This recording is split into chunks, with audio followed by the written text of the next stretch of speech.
I'm Dean Walker, and welcome to the Poetry of Predicament podcast, a podcast for people brave enough to face humanity's challenges and problems, and most importantly, our numerous predicaments. The Poetry of Predicament is a podcast meant to inspire us to bring forth grace, beauty, and connection with the web of life in the face of a predicament-laden world.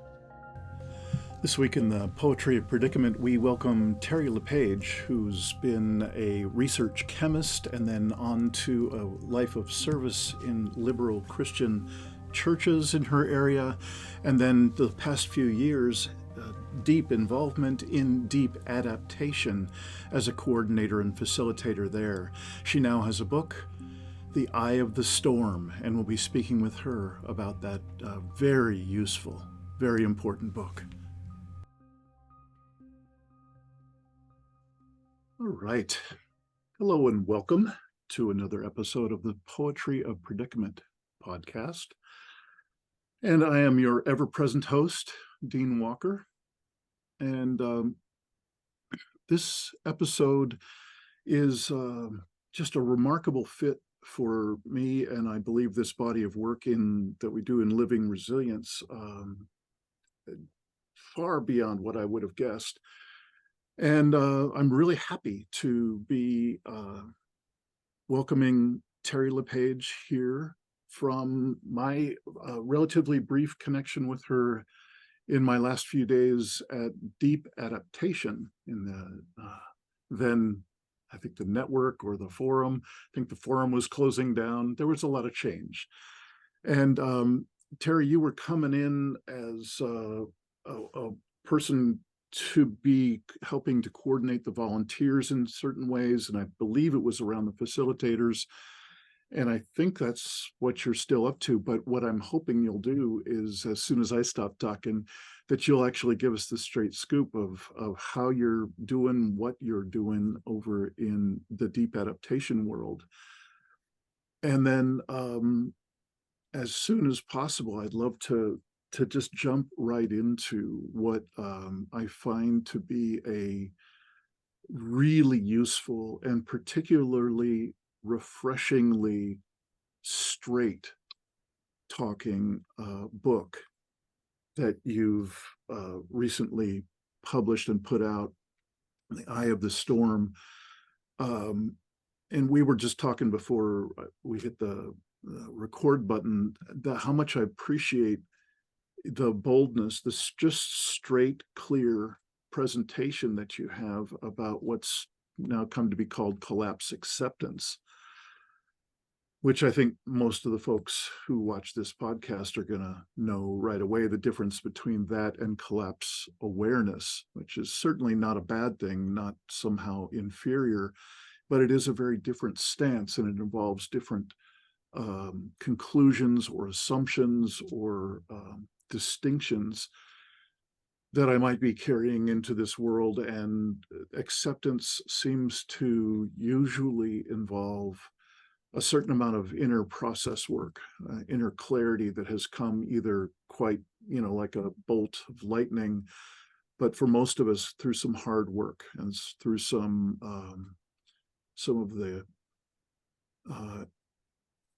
being willing to face and lean into some of the challenging emotions, challenging relationships, challenging elements of perhaps loss and grief, and again, the more challenging elements that we can try to avoid in life, but these times are making it more and more difficult to avoid. And I'm really looking forward to you taking us through a couple of your chapters or topics that you cover.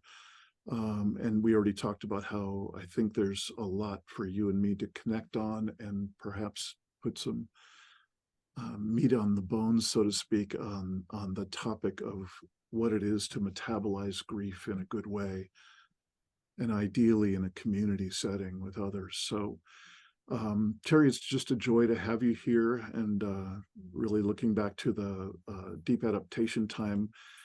As time has gone on, I've just seen what a powerful gift you have been to that organization. I'm really glad that you came in, and I don't know that I ever really gave you a chance to, I gave myself a chance to say that. Um, yeah, I think you were a remarkable gift to that organization at exactly the right time. So welcome here, and I'm hoping that you might start us out by giving us a sense of who you are, what you're doing, and a little bit about what had you write this book, a little bit of your history that got you to write the book, and then just on from there with in whatever threads you'd like to pursue. Hi. Hi, Dean. Thanks for having me. Yeah. And appreciate your appreciation. The Deep Adaptation Forum has been a blessing to me. Hmm. And it really has been where I've put most of my energy the past few years, aside from the book. Yeah. So the book is Eye of the Storm, Facing Climate and Social Chaos with Calm and Courage. I'm trying to mark up my copy because my memory is so bad. Mhm. And it's not the book I ever expected to write, but you know how life goes. I'm a California girl. I was born elsewhere, but I don't remember anything else. And I love all of it, or I'm in all of it, from the beautiful nature, all the different locales, the desert, the mountains, the coast, the valleys. And I grew up in a little add stucco and stir housing development that used to be an orchard. And I watched every single other orchard in town disappear one by one. Yeah. And the little creek with frogs in it behind my housing development got cemented into a culvert. And it hasn't stopped since, you know, that Mhm. was over 50 years ago. And so I carry those contradictions in me, you know, and the tech bros. My son is a tech bro now, and not a wealthy one, but he's a fan. And the crowds of homeless on the streets and the immigrants. I Hmm. am do modest levels of work for immigrants in detention and their families. And so all of that is my identity. And Yeah. I wasn't much of an activist really of any kind, a little here and there, Hmm. until I hung out with this wonderful little church in Brea. Okay, backing up a little. I started life as a research chemist, Hmm. my adult life. And then I got religion, very liberal, and I went back to seminary and became a minister in the United Church of Christ. We like to say we're just to the right of Unitarian, or sometimes also called Unitarians Considering Christ, although I'm really quite a fan of Jesus personally. And that church was very socially active and really invited and encouraged me to be. This was, you know, when Trump just became president, so it was pretty easy to get very socially active and feel like it was necessary. And they really transformed me. And then I read this paper by Jim Bendel in just only a month after it came out in 2018. And that really transformed me because my scientist brain had been kind of tracking on this stuff and knowing things were getting bad, but doing my best to not look. And I was really surprised how well I had not looked, because I like to think of myself as, you know, being able to Hmm. put the pieces together better than most people. So I grieved, and I said to myself, what do I do now? And what I came up with after, it would be a year and a half of reflection, prayer, working with a coach, was a workshop called Grief, Gratitude, and Courage, Mhm. which I went around to. I am in the activist network, such as it is in Orange County, which historically was very conservative. It's about 50-50 now. And said to the climate activists, do you need a little help grieving? And boy, did I get an earful, because apparently they all have to keep it a secret from each other. Mhm. And I just dipped into a well of pain. Mm. And so we put together a wonderful Saturday morning kind of retreatish workshop at my church. I think there were 14 people there or so. And then the pandemic happened a week or two later. And so I had nowhere to do those. So I was not going to do Zoom, Mm. but there was nothing else to do in the pandemic. So I eventually figured I came to the Deep Adaptation Forum to offer that workshop. And I got sort of acculturated and learned that really a very simple approach to grief with a little ritual is super helpful. And I also just felt this incredible relief to be in a space with people who got it, who got how bad things were and didn't have to put a bow on it after telling you the bad news and say, and don't worry, we'll figure it out. And Mhm. I think that's what you're talking about when you talk about acceptance. Is that Mhm. right? Mhm. Yeah. And it really comes as a relief. And if somebody's not ready to go there, that's fine. But on our workshop schedule, every workshop has a big disclaimer on front of it. You know, this is for people who are collapse aware. We don't say collapse acceptant. I'm not collapse acceptant, you know, it depends on the day and the hour. Mm. But I'm doing my best to come to terms with it, to take life on life's terms, to Mm. use a 12-step expression, you know, to do what's possible instead of what's impossible. Mhm. Somebody else can try to do what's impossible. I won't stop them. Okay. But my whole outlook has gotten so much more humble, Mm. like about what I think it's possible for me to do. Mhm. The funny thing is, I'm probably doing more than I ever have, but I'm not lying to myself about how much effect it's going to have on the world, you know? Mhm. Um, let's see. So I got more and more involved in the Deep Adaptation Forum, partly because I Mhm. had nothing else to do, partly because Deep Adaptation, that name, obviously, probably a lot of listeners know, comes from, that was the name of Jim Bendel's article that Mhm. was transformational for me, and the name of the forum that he helped create. And that approach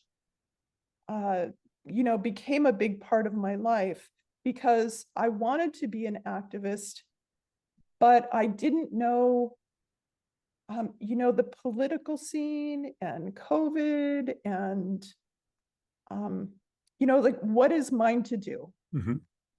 And the reason I even went into this grief stuff in the first place is because I was the person who would volunteer to go to the hospital and be at the bedside of people dying, because I don't want to say exactly it was fun, but it was just where I needed to be. And it was Mm. okay. It didn't scare me. I felt really useful because I can walk into uh, a bedside of someone who's dying and show up and say, I'm not scared. Um, this is a normal human process. Mhm. I have an understanding of it. You can too. We can get through it together. Yeah. And hospice is a pretty good analogy for whatever's falling apart. I don't know what's going to fall apart when. I want to be clear that I have some guesses, and I wouldn't be surprised if they're wrong. Unfortunately, they've been brighter than I've hoped so far. Yeah. Yeah. It's I, I'll take a breath there and let you respond or lead. yeah, I appreciate it. I've got a good buddy that is a frequent guest on this podcast that I don't know if he coined the term, but he certainly made it popular, the idea of planetary hospice, a guy named Jiwa Woodbury. And there's something that just really freed up in me just by being able to use that phrase. Ever since he put out his paper, it's really been freeing to just have that as a possible frame for what we're grappling with. And it's funny, I hear you being a bit shy about this collapse acceptant distinction, and really true to form for every conversation I've had with you, even back at the early times in DA about whatever it was we were talking about. It just seems like, and particularly now in this book and in this conversation, I would venture a guess that you are really close to the center of what I would call the neighborhood of collapse acceptance. I don't know what would have you be a little bit tentative, but again, I think we talked Can I about. step in here? Sure. And I feel myself having a little bit of resistance to that Okay. term Okay. because, and maybe it's because I have some background in the 12-step world, Sure. that acceptance really is a daily process. Mm, Like in the 12 steps, we admitted we were powerless over fill in the blank. mm, Um, and that our lives were unmanageable. That's the acceptance, step one. mm-hmm. And every morning an addict says those steps again to Yes. remind themselves, Mm-hmm. right? And because it isn't a fixed state. It just isn't. Mm-hmm. So I don't want to rate people on it.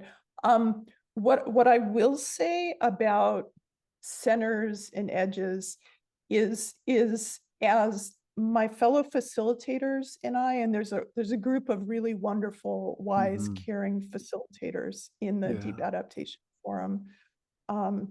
As we talk about who we see coming in and out of our groups, people come in scared, angry, Mm, traumatized, sometimes really in pieces, like, what is happening? I didn't yeah. sign up for this. Mm-hmm. And then as they're with us for a while, it life can go on despite the horrors that we in some cases experience and in most cases imagine. Sure. It just does. Mm-hmm. But, sometimes you have a bad day and you just lie on the ground and cry. Yeah.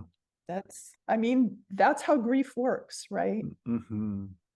It doesn't, um, you don't graduate usually, Yeah. but it just becomes more a part of your life. You can function and you end up like in a different place.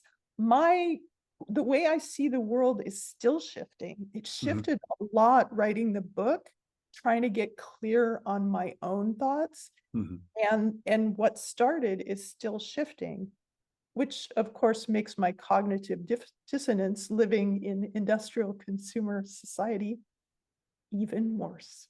Yeah. That's something that I just have to live with because I don't intend to move to the sticks. I'm too old and I Yeah. have family that won't go with me.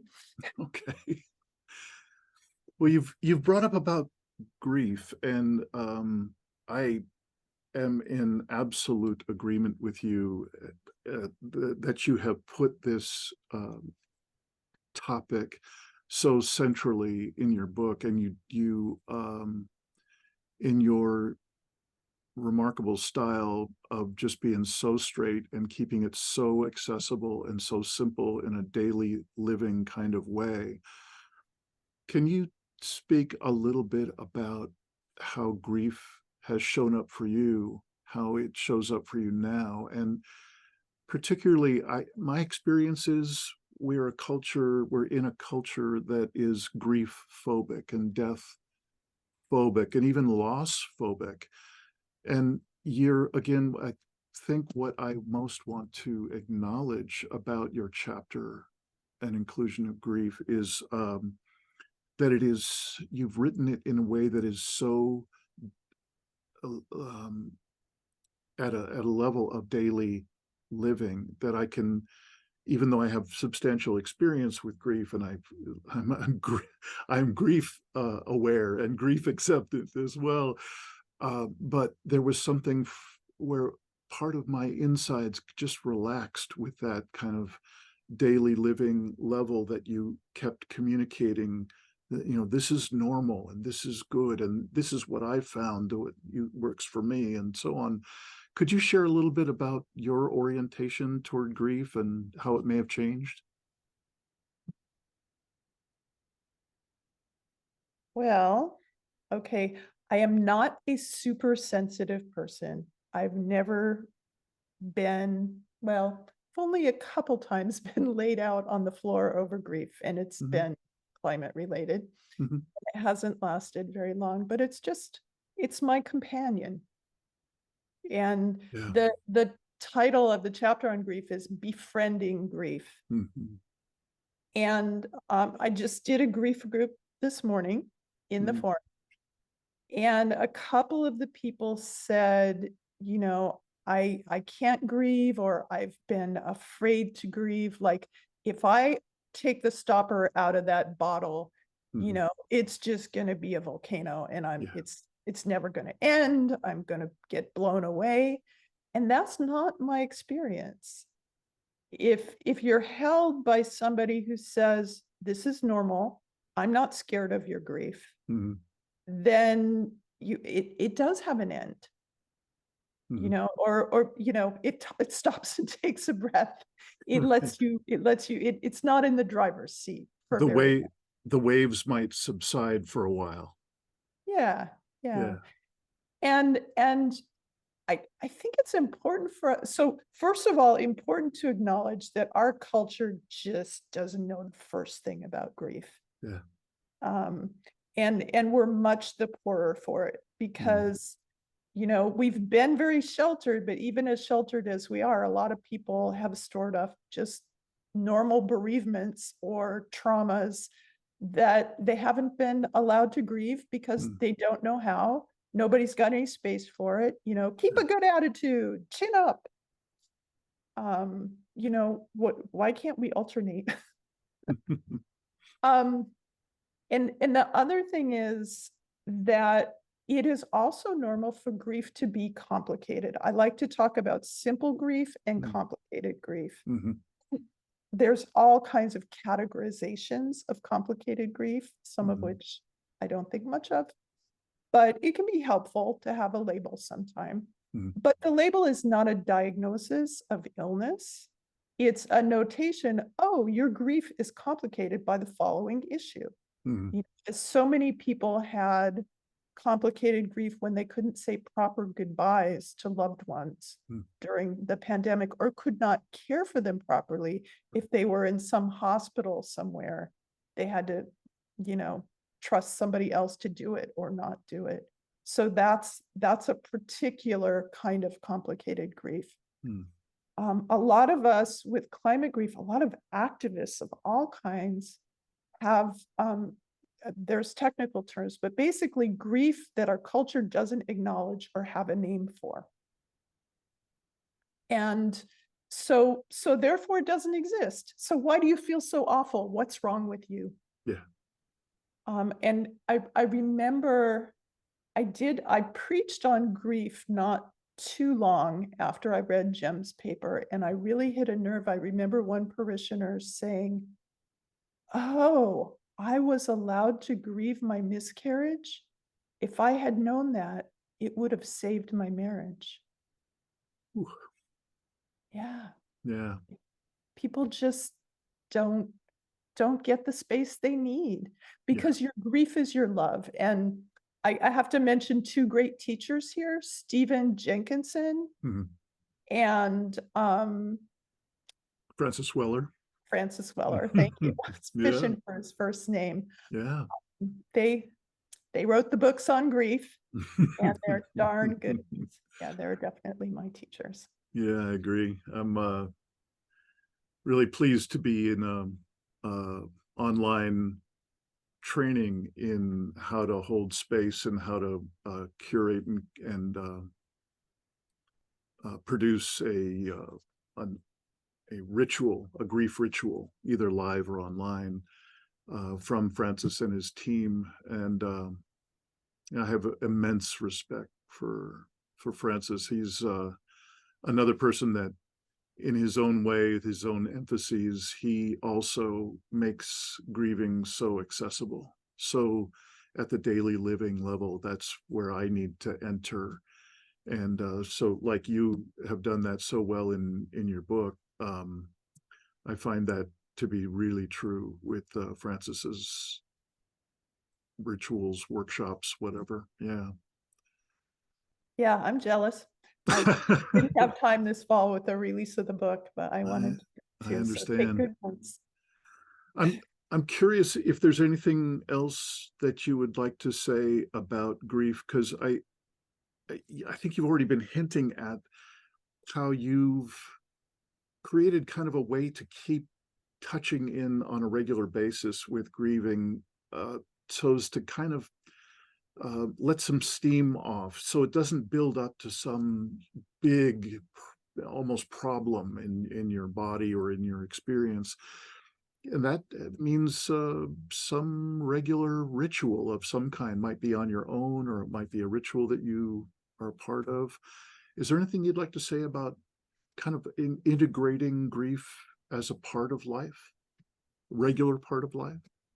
Yeah, I'm far from expert. I'm pretty new at it. Hmm. And so my facilitating groups, I lead by example. I get out my Kleenex, I start talking, I cry. So, I do this about once a month. Mhm. And, so that, and then for a little while beforehand, 24 hours beforehand, I reflect, what do I have to grieve this month? Mhm. And that has worked really well for me. Mhm. And and the ritualness of it matters. Mhm. Moderns dismiss ritual as, superstition, window dressing. It's not. It gets to your brain in a different level than just words. Yeah, So, a name that I've heard used too often is performative. It also just seems to be a dismissive term for anyone who shares grief with others, and that's unfortunately I've heard that fairly often, and I, I don't like it. yeah, there needs to be a right time and place, but of Oh course, in yeah, our culture, there is no right time and place. We need to yeah, make spaces where it's okay. Because, yeah, I mean, I also have talked to people who just kind of let it all hang out at every meeting, and I say, there's a time and place for this, you know? yeah, yeah. I get you. I'm wondering if we could shift gears to really any of the other chapters. I noticed that there are some that really have drawn my attention.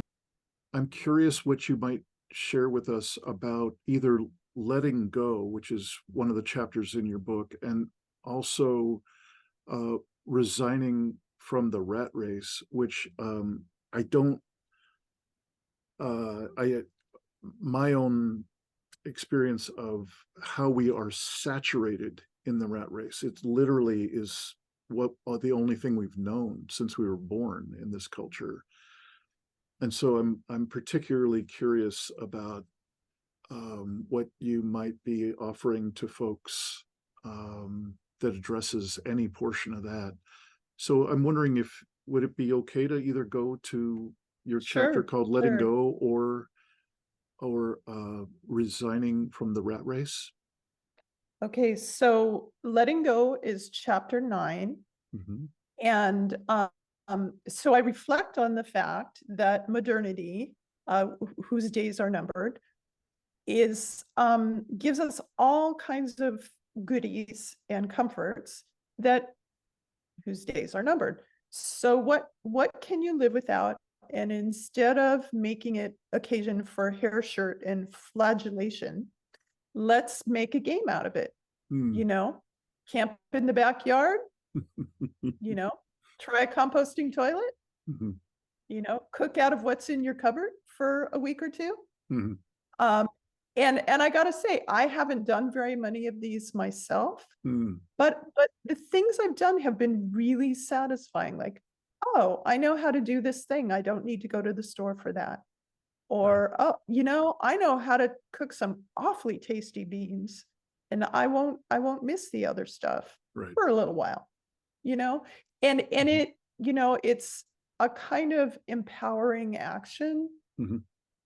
Um, and a lot of people in the forum are far, far ahead of me in this. They're living on homesteads or in eco villages and things like that.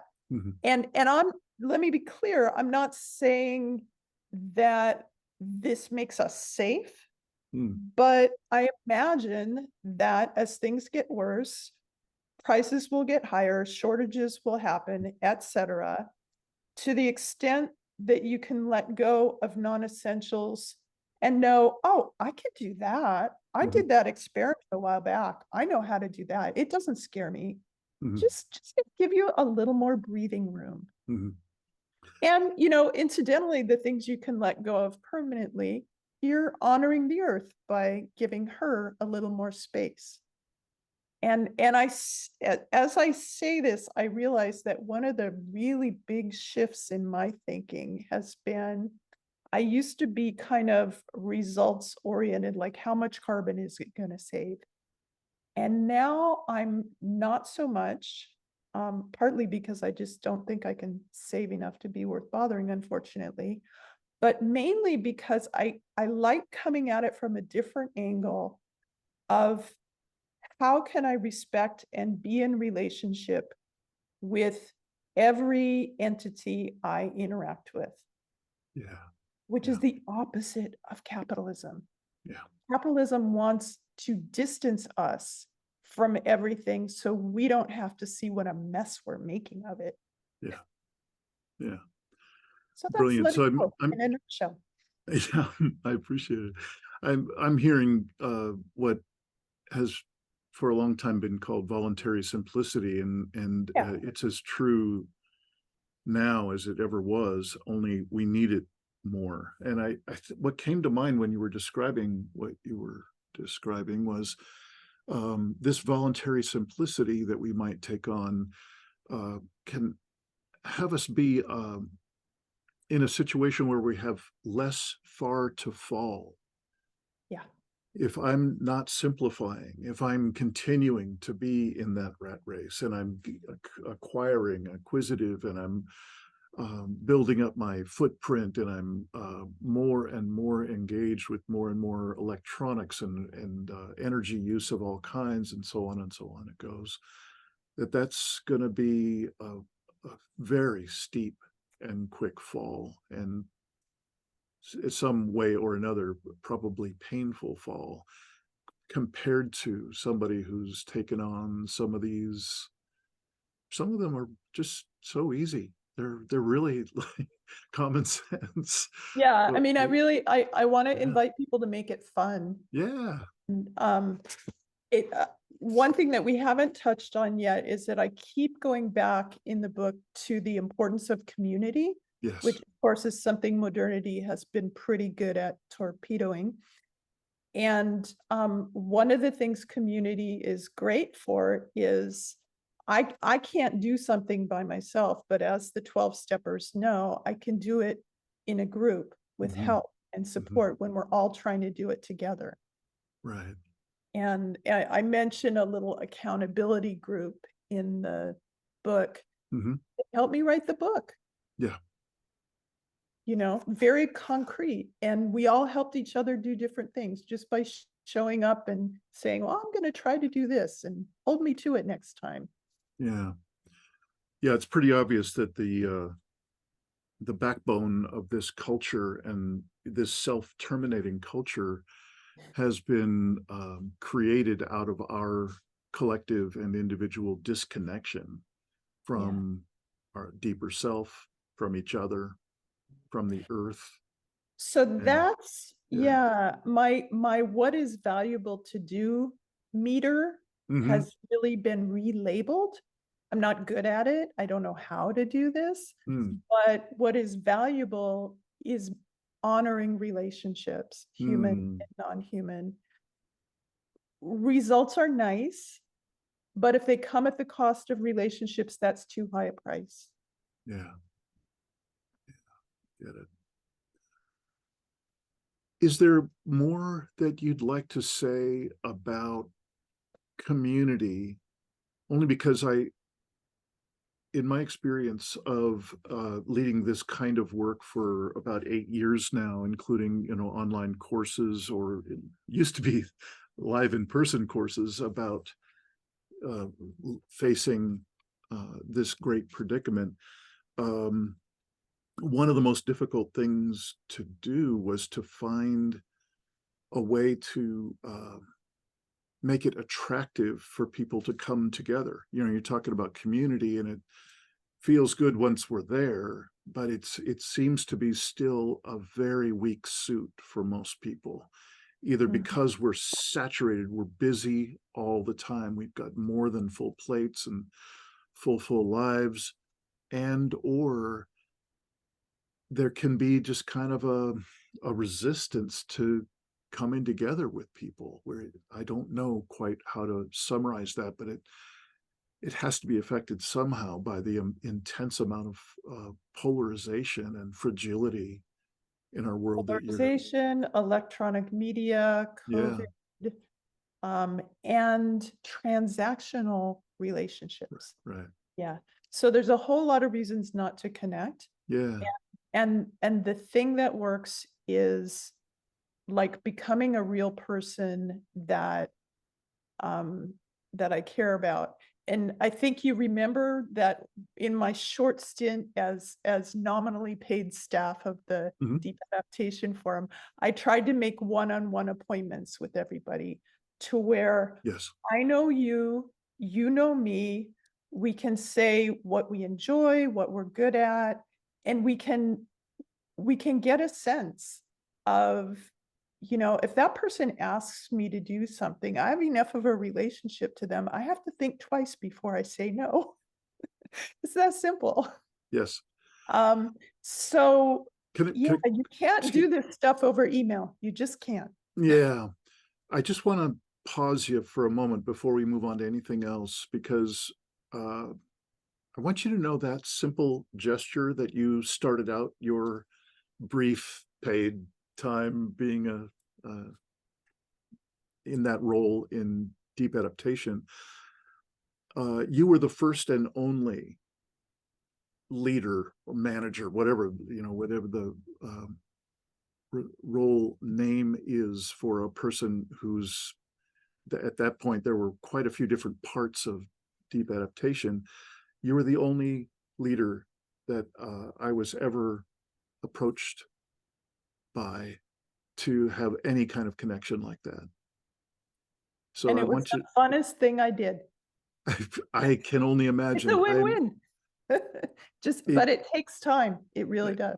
and I just am trying to say it made a massive difference for me that is still a vivid memory in my system. Mm, So mm, thank you for your commitment to being like that. yeah, Yeah. it's a win-win. And it, all of us struggle. The one thing I feel good about my son is he knows he needs relationship and he goes out and tries to get it. And if that's how you are, you end up, seems like, doing all the work most of the time. And so you can either kvetch about that or you can just do the work so you have some relationships. Yeah. That's the work of our time.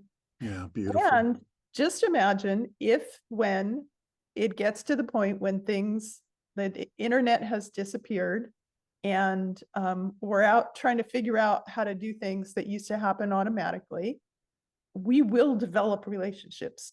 Yeah. We'll have all this free time. Yeah. I'm sorry. I like to I like to find things to look forward to. Dark skies Yeah, is good. another. My husband has these gorgeous telescopes, and they built the hill behind us, and there's no more dark sky anymore. But if the power goes out, there'll be dark skies. For somebody who hasn't yet read your book, and I know that you were just talking about there are at least 3 different book clubs starting up. One of them is here in Living Resilience coming up really soon. If you could talk to somebody about this book, and we've already covered a couple of what I would consider like little cornerstones in what you're speaking about. Is there anything else you'd like to spend a little extra time to make more vivid for them? That this is a part that you are particularly fond of or have put some extra attention on in the book. Um, like for instance, and this is just me and where my eyes go and my attention is toward families with children, how to speak with children in these times. I have a sister podcast, uh, which is all about conscious parenting in a time of stolen dreams, is the punchline of the podcast. And so you say in chapter 11, you call it young people and those who care. I think there's more. I'm sorry, I'm just looking at the table of contents right here. I'm wondering if you have anything specific to say about those relationships with young people. And I'm also curious, in the more open fashion, if there are other pieces that you'd like to be sure to spend some time speaking about that you think could be valuable for this newcomer coming in to see, is this really the kind of book I'm going to find useful? That sort of thing. Anything that you would like to emphasize? Let let me aim for not for little kids, Hmm. um, but for young adults in Yes. their 20s, which is that's kind of where my heart is because that's where my kid is. Um, and so the first 3 chapters of the book are about stories, stories that don't work, stories Hmm. and stories as frames. So I love that part about stories. And may I read just a little bit? Oh, please. Lovely. Okay. Stories are an ancient and effective way of knowing. Some stories appear to be untrue because they are somebody else's foundational myths. Some stories appear not to be stories at all, but axioms about how the world works. Those Mm. axiomatic stories are our foundational myths. My culture's foundational stories shape and direct us, marking what is valued and even what we think is possible. Whatever their benefits, these stories have led to the destruction of our Earth home.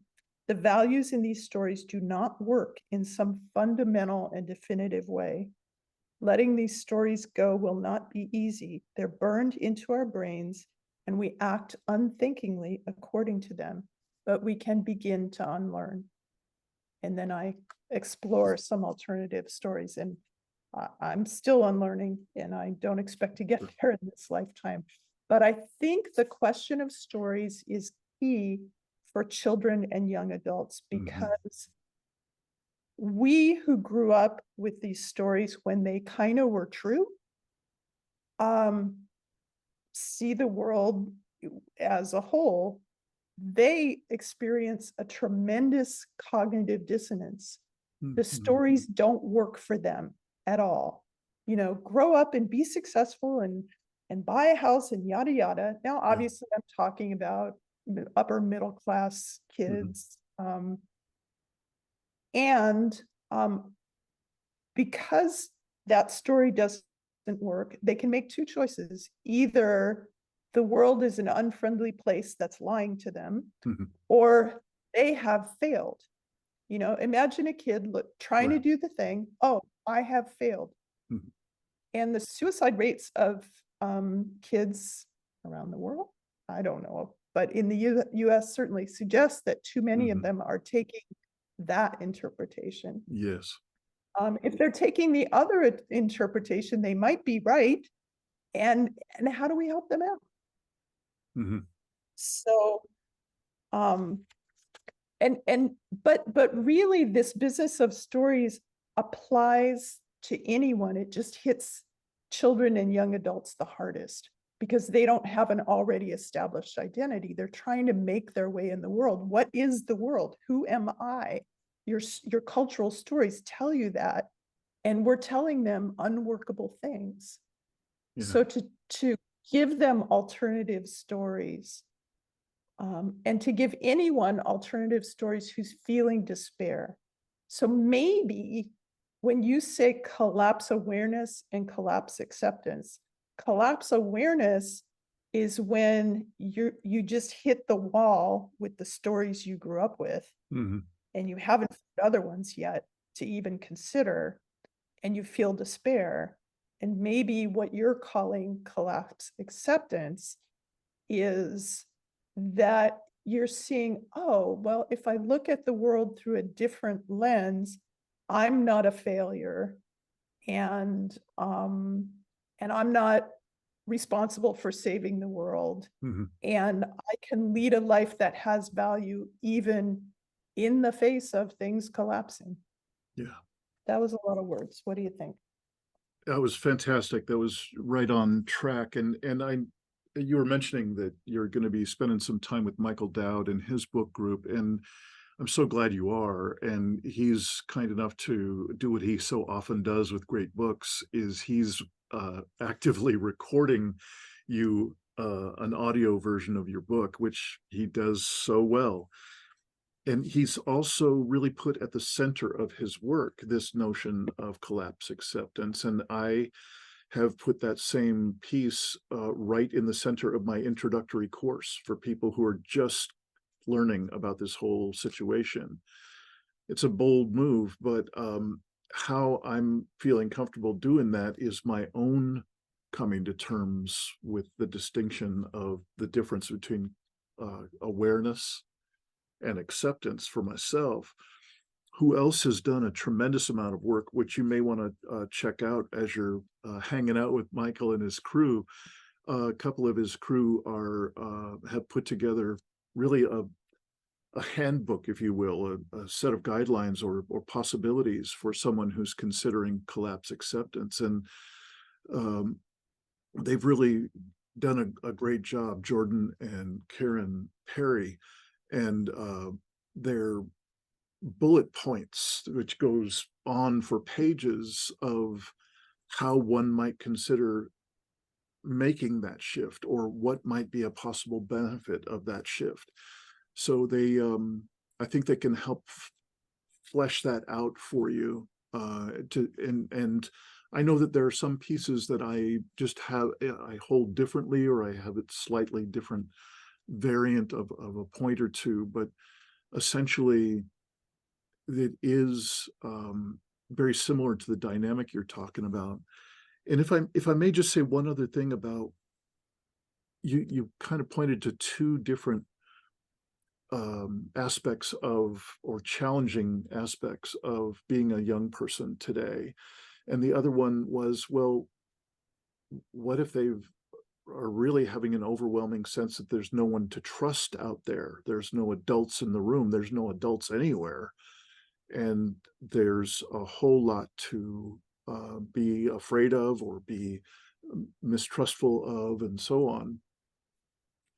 I think there's an extraordinary global, but especially in the USA, it's just a level of insanity that we're then expecting our young people to maintain hope and to go to school and get a job and just walk the path that we call normal, in the face of this is truly an insane culture now.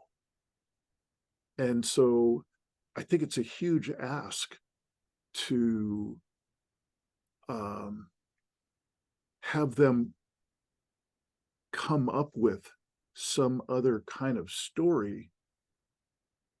And yet I'm with you that I don't know what else there is to do for any of us.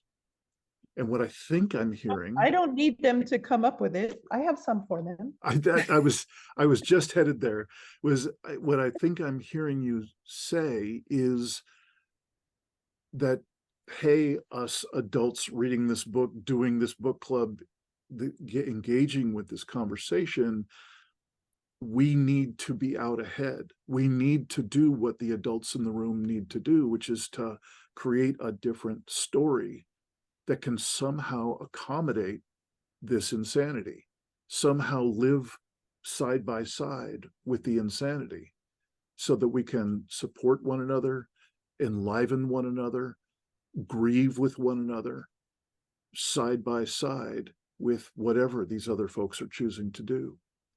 I don't know if that sparks anything, but Yes, yes, it's not just for the kids who yeah, need news stories. It's just that yeah, the kids need them so acutely. yeah, Um, and the other reason to face into collapse, I'm still fighting that word acceptance. It's funny feeling my own reaction. okay, Um, the the reason to do that and to name it, as terrifying as this is, it's mm-hmm. so funny. Like, I wrote a book, right? I should be able to talk about it. I'm scheduled to talk at my church. I'm terrified. Anyways, I'll get through it. I don't want to pop anybody's bubble. That Yeah, wasn't the job I thought I signed up for. Oh yeah, well. I hear you. Anyways, um, if people don't understand what's really going on, they're going to blame each other, or they're going to pick a scapegoat, and it's going to come to violence. I mean, some of Yeah, this is probably going to happen anyways, but anything we can do to mm-hmm. tell the real story, Yeah, um, it means is that's the extent to which people don't need to go around identifying enemies and scapegoats yeah, and the harm that comes from that. yeah, yeah. That is got to be a part of the collection of news stories that we might generate, is a way to directly as we can experience that feeling of a remarkable intimacy, and even call it love, that is there and has been there in their in the practices of the wisdom traditions for generations, and now regular folks around the world are kind of, we're pressed to find some portion of those inner resources in ourselves. And I don't think anybody's ever going to be asking for that these days, but we're kind of, our hand is being forced. I think you're right on in what you're suggesting and inviting regarding how we can presence ourselves with the young people coming up. And that takes digging, it takes inner work, deep inner work, to be able to do that. Yeah, and I have a list of what not to do for young people. Please, what Don't do you tell got? them, well, it'll be your job to fix it then. I hate that. Yeah, yeah. Uh, well, Terry, I don't know if there's any way you might like to just finish up with us today. I'm wondering if you have any kind of closing words to offer up for these people who will be coming in new, coming in having not yet read your book, to these book clubs that are starting up. Um, and particularly, if you'd like to aim anything that you're closing with toward those young people we're talking about, I would just invite you to close up this time together in whatever way would feel good to you.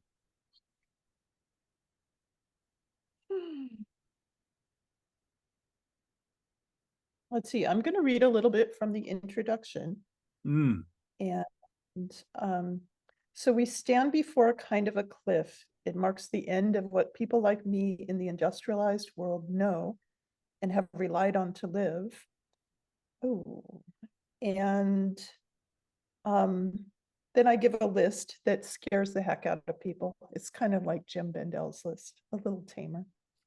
If you suspect that you will see the end of some things that you thought you could take for granted, you've glimpsed the cliff as we hurtle toward it.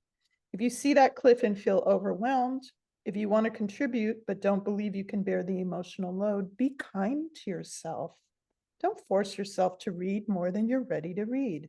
No saving the world is on offer here, so you're free of that burden. Mm.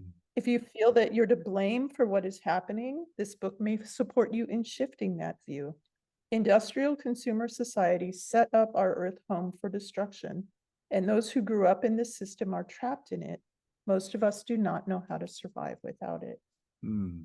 And then finally it says, maybe you refuse to acknowledge that collapse is unfolding. I don't blame you. Why give up hope that sufficient numbers of world governments and their citizens will start acting responsibly, that limits and tipping points of our earth home have not been exceeded, that technology will save us, and life as we know it can continue? I don't blame you, but I can't join you, and this book is not for you. Mm. All right. I want to say one little footnote.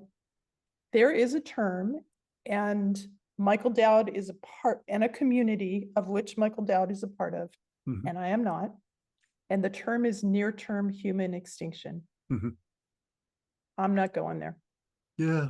I don't know what's going to happen, but I'm not going there Right. because I see what people go through when they walk into our doors in the forum, having taken that stuff seriously. Right. And it, predictions, not Michael, but other people Mhm. making predictions that on this date we'll all be dead.